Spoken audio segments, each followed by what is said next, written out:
We often ask God to open our spiritual eyes, longing for discernment, revelation, and divine insight. But what many never realize is that it is not heaven that withholds vision. It is we who blind ourselves, slowly, daily, silently, through the very things we eat, drink, and absorb into our bodies without thought or reverence. The scriptures declare, "The eye is the lamp of the body." If your eyes are healthy, your whole body will be full of light. But if your eyes are unhealthy, your whole body will be full of darkness. Matthew 6:22-23. This is more than a metaphor. It is a spiritual law. And for you, the one who has been chosen, this law must be taken seriously. You are not like the rest. While many live unaware, chasing after shadows and distractions, you have been set apart by the hand of the Almighty. You were chosen not for comfort or conformity, but for clarity, for discernment, and for divine assignment. The path before you is not casual, it is sacred. But what you may not yet realize is that there is a gate within you placed at the very center of your being, which must remain open for your calling to be fulfilled. That gate is real, it is spiritual, and it is under attack. At the core of your brain lies a small gland hidden in plain sight. To the world, it is simply the pineal gland, a biological detail of little interest. But to those who walk in spiritual purpose, it is something far more significant. This is the point where light enters, not physical light alone, but divine light, wisdom, discernment, and spiritual sight. This is the threshold through which the chosen begin to perceive what others cannot: truth behind illusion, purpose beneath chaos, God amidst the noise. But like all sacred things in a fallen world, this gate is vulnerable. It can be dulled, it can be sealed, and often it happens slowly, silently, without resistance, without awareness. You have asked for greater clarity. You have sought deeper connection with heaven. But understand, this spiritual perception is not developed in isolation. It is shaped by every part of you: mind, soul, and body. And what you put into your body directly influences the sensitivity of your spirit. The modern world is saturated with toxins, some physical, some spiritual, and many of them are entering through what you eat, drink, and consume each day. Not all poisons come in obvious forms. Some are wrapped in convenience, sweetness, or habit, but they carry a heavy cost. They cloud the eye of your spirit, numb the whisper of heaven, and diminish the fire that was meant to burn brightly within you. You who have been called to see with clarity must now guard the vessel through which that clarity flows. Your body is not your own. It is a temple not only of life, but of calling. And a temple must be kept clean. The time for passive living has passed. You can no longer afford to consume blindly. The spiritual gate within you must be honored. It must be protected. And it must be nourished by what is pure, what is life-giving, what aligns with the purpose you carry. This is not a message of fear. It is a message of awakening. The way forward is not hidden. Heaven has not left you without instruction. There are foods that cleanse and restore. There are substances that stir up discernment and reawaken your inner sight. And there are others, disguised and deceptive, that slowly steal your strength and silence your spiritual senses. To walk in full authority, you must now walk in full awareness. What enters your body must match the weight of what rests on your spirit. This is where your alignment begins. With knowledge, with obedience, with sacred discipline, you are the chosen. And from this day forward, what you eat must serve what you've been called to see. If something deep within you knows this message was not random, if your spirit burned with recognition and your soul whispered, "This is for me," then do not let this moment pass in silence. Respond. Declarate. Let it be known in the heavenlies that you are returning to your post. Comment below 77. I will cleanse the temple. I am ready to see. The 5 sacred foods that awaken the spiritual gate. There are substances on this earth that do more than nourish the body. They speak to the soul. They carry purity, light, and restoration. They do not simply fuel the flesh. They awaken what lies dormant within. For the one who has been chosen, these are not optional. They are instruments of alignment, tools to sharpen perception, cleanse the inner sanctuary, and restore the spiritual senses to their rightful clarity.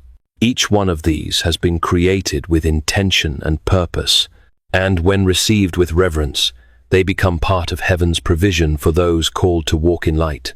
The first is simple but powerful citrus fruits, lemons, oranges, grapefruits and tangerines. These fruits, bright in color and rich in life-giving properties, carry more than just nourishment. They are natural cleansers, flushing the body of what does not belong. But more than that, they help to lift the spiritual fog that often rests upon the mind. For the chosen one, beginning the day with warm water and lemon is not just a health ritual, it is a spiritual practice. It is a way of saying, let what is unclean be cast out. Let what is heavy be lifted. In this simplicity lies a sacred rhythm purification through creation. Then there is the fruit of joy, the pineapple, sweet to the tongue yet potent in its effect. Within it lies an enzyme called bromelain, which calms inflammation and brings peace to the inner systems of the body. But for the one who has been set apart, its purpose is even greater. Pineapple carries a spiritual frequency of gratitude and joy, two forces that open the spirit like sunlight opens a closed flower. When consumed intentionally, it becomes more than fruit. It becomes an invitation for the light of heaven to radiate through the center of the mind where spiritual vision begins. It is no coincidence that the same shape used to describe this fruit mirrors the very gland that must be awakened. The third is sacred in many ancient traditions and remains holy in function, raw cacao. Not the sugar-drenched imitation offered by the world, but the pure form, the one that carries magnesium, antioxidants, and a powerful ability to soothe and open. For the chosen cacao is more than a treat. It is a doorway to softness, to openness, to divine sensitivity. When prepared with stillness and consumed before prayer or meditation, it becomes a companion to sacred practice. It calms the restless heart, quiets the mind, and prepares the soul to receive. It is a drink of presence. The fourth is hidden in the depths of the sea, spirulina and chlorella. These are not ordinary foods. They are warriors. They enter the body and begin a silent cleansing, stripping away the metals and impurities that have accumulated like dust upon a mirror. For the chosen one, this is vital. The pineal gate cannot function in clarity when weighed down by poison. These sea-born gifts restore purity at a cellular level, allowing the spiritual senses to come alive once more. Taken daily, even in small amounts, they become armor, subtle, but essential in maintaining the clarity required to walk in holy awareness. And finally, there are the fruits of deep color, blueberries, blackberries, and purple grapes. They are rich not only in antioxidants, but in divine symbolism. These fruits carry the hue of the third eye, the color of revelation, insight, and spiritual royalty. Their presence on the plate is more than beauty, it is alignment. When consumed, they nourish the brain, protect the mind, and subtly tune the soul to frequencies of heaven. For the chosen, they are a gift to be received regularly, especially in the early hours of the day when the veil between worlds is thinnest. As C.S. Lewis wrote in letters to Malcolm chiefly on prayer, we must lay before him what is in us, not what ought to be in us. In choosing these sacred foods, lay before God your authentic desire for purity, allowing heaven's provisions to cleanse and align your temple, preparing your soul to receive divine clarity with reverence. These are not merely health choices. They are sacred provisions for the one who must see. In them lies an invitation to return to clarity, to holiness, to divine order. The chosen cannot afford to neglect the temple, for when the temple is honored, the voice of God is clearer, the path is straighter, and the calling becomes not just a burden but a joy. The 5 hidden poisons that block the spiritual gate. Just as there are foods that awaken and align, there are also hidden poisons, substances that seem harmless, familiar, even pleasurable, yet they quietly sabotage the inner temple. These are not accidents. They are weapons, designed by a world that has lost its reverence for the sacred. They are embedded into daily life, normalized, accepted, even celebrated. But their effect on the chosen is devastating. They do not merely dull the body, they numb the spirit. They silence discernment, they fog the mind, and most dangerously, they calcify the gate placed by God to receive divine vision. The first and most dangerous among them is fluoride. Found in tap water, toothpaste, and countless processed products, it is presented as beneficial, but it is not so for the one who has been called.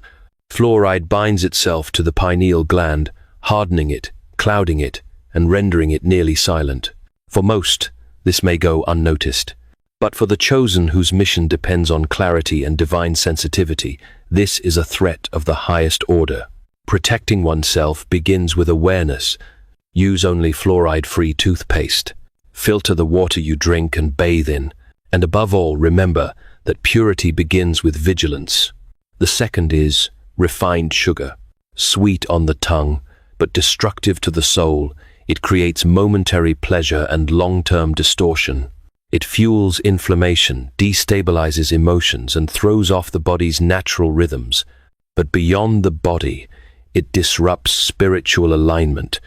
The chosen one cannot walk in sensitivity while under the influence of constant artificial highs and sudden energetic crashes. Sugar feeds the flesh and weakens the spirit. Replacing it with raw honey or natural alternatives is not just a dietary shift, it is an act of spiritual warfare. Third on the list are processed and artificial foods, snacks in shiny packages, frozen meals, and chemical-laden convenience. These are not food. They are simulations. They carry no life, no sacred energy, no nourishment for the temple of God. Instead, they deliver dyes, preservatives, and trans fats that clog the body and weigh down the soul. For the chosen, such consumption leads not only to physical heaviness, but to spiritual dullness. Over time, it becomes harder to hear, harder to feel, harder to sense the subtle leading of the Spirit. The remedy is simple, but requires commitment return to the food that still remembers the earth, whole, living, unaltered. Fourth, are processed meats. Bacon, sausages, lunch meats. These products are saturated with nitrates, chemical flavorings, and energy that is heavy, lifeless, and stagnant. They are convenient, yes, but they come at the cost of inner sensitivity. The chosen one whose life is meant to be a dwelling place of holiness must be cautious about what is allowed in meat, if consumed at all, must be clean, purposeful, and offered with thanksgiving. Otherwise, it becomes a burden to the system both physically and spiritually. Lastly, there are sodas and artificially sweetened drinks, bright, fizzy, and toxic. These beverages are among the most deceptive, offering a moment of refreshment while flooding the body with chemicals, acid, and disconnection. They disrupt the gut, affect the brain, and sever the subtle connection between body and spirit. For those who are chosen, even the smallest compromise in what is consumed can lead to a drifting away from divine clarity. Water, herbal teas, and simple blessed drinks must take their place, beverages that honor the temple and invite peace instead of chaos. C.S. Lewis, in the Screwtape Letters, wrote, "Courage is not simply one of the virtues, but the form of every virtue at the testing point. Your courage to reject these hidden poisons, choosing vigilance over convenience, is the testing point where your spiritual discernment is preserved, ensuring the gate of divine vision remains open and unclouded. These are the poisons, and now you know them, not to fear them, but to rise above them. The enemy does not always come with a sword. Sometimes he comes with a label, a flavor, a convenience. But now that you have seen, you cannot unsee. As one who has been chosen, your responsibility is higher, your awareness must be sharper, and your choices must reflect the weight of your calling. The war for your clarity is being fought on your plate, and heaven is waiting for your response. When a gate is sealed, the world outside cannot enter. But when that gate lies within, and it is closed by carelessness or neglect, the voice of heaven becomes distant, not because it stops speaking, but because the soul can no longer hear. This is the condition many live in without knowing. But you are not like the many. You were never meant to drift in numbness or survive on shallow inspiration. You were born to discern, to pierce through illusion, to walk in communion with the Holy One. And that communion demands purity, not just of heart, but of vessel. Every meal is now a decision. Every bite is a declaration. You are either inviting the light or feeding what clouds it. The foods that restore are not suggestions for the chosen. They are sacred reinforcements aligned with your assignment. And the poisons are not mere indulgences. They are traps designed to mute you, blind you, and strip you of the sensitivity required to complete your calling. But here is the promise. What has been dulled can be awakened. What has been blocked can be cleared. The pineal gate, the seat of spiritual perception, responds swiftly when the temple is honored again. As you remove what poisons and embrace what purifies, you will notice it, the return of clarity, the increase in discernment, the dreams that carry meaning, the prayers that flow freely, the word that begins to breathe again in your spirit. This is more than physical healing. It is spiritual realignment. As the temple is cleansed, the spirit flows unhindered. And when the spirit moves, the chosen rise not in noise, but in unshakable presence. You will not need to explain yourself. The light within you will speak on your behalf. Your perception will deepen. Your steps will steady. And the world around you will begin to respond to what has awakened inside you. C.S. Lewis in Mere Christianity wrote, "It may be hard for an egg to turn into a bird. It would be a jolly sight harder for it to learn to fly while remaining an egg." Your journey to spiritual clarity requires breaking free from the shell of worldly poisons, embracing sacred foods to soar in the divine alignment. Heaven intends restoring the temple to its holy purpose. But the first movement begins with a decision, a return, a reverence. Do not underestimate the sacredness of what you put into your body. For you are not feeding hunger, you are building a dwelling place for the presence of God. So let this be the moment, not tomorrow, not someday. Now, remove what blocks the gate. Embrace what opens it. And step forward, not just as someone aware, but as someone aligned. You are the chosen, and what you carry is holy. Heaven has spoken. Now, it is your turn to respond. Holy God, eternal Father, the one who formed every hidden part and called this life into being before the foundation of the world, look now upon the one you have chosen. This is not the prayer of a wanderer in search of comfort, nor of a heart looking for temporary relief. This is the cry of one who has remembered who they are, the one who returns not to the world but to your purpose, not to empty indulgence but to the sacred design you wove into their very being. Cleanse this vessel, Lord, not just from visible impurities, but from every hidden compromise, every subtle toxin, every layer of blindness that dulled the senses you created to see. Wash the inner gate, the place where heaven touches thought and spirit, and restore its clarity with the fire of your holiness.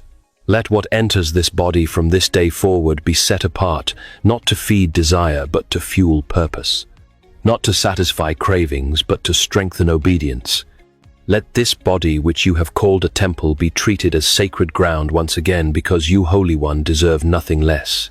Let the eye of the Spirit be opened, not for visions of the flesh or fantasies of the soul, but for truth that pierces through illusion, for discernment that separates the sacred from the profane. Let stillness become strength. Let silence become sanctuary. Let your whispers become louder than the noise of the world. Make every breath, every meal, every small choice, a form of worship. Let the ordinary be made holy again. Before you leave this moment, let your soul be still. Heaven is near. The gate is open. Join us now in sacred silence, in surrender, in prayer. Father, align this soul with your rhythm. Bring back the discipline that was lost. Ignite the flame that once flickered low. Remind this servant who they are called, set apart, marked by the divine. Let them no longer move through time as if unaware, but with the full awareness that they are carrying something eternal. Let nothing they touch be wasted. Let nothing they consume be without intention. From this moment on, may what enters this body serve what you have planted within the Spirit. And now, Lord, dwell again fully, dwell freely, dwell fiercely. Let the gate be open. Let the light return. Let the one you have called stand up in the fullness of their identity, not because they are worthy, but because you are holy, and your holiness transforms everything it touches. Amen.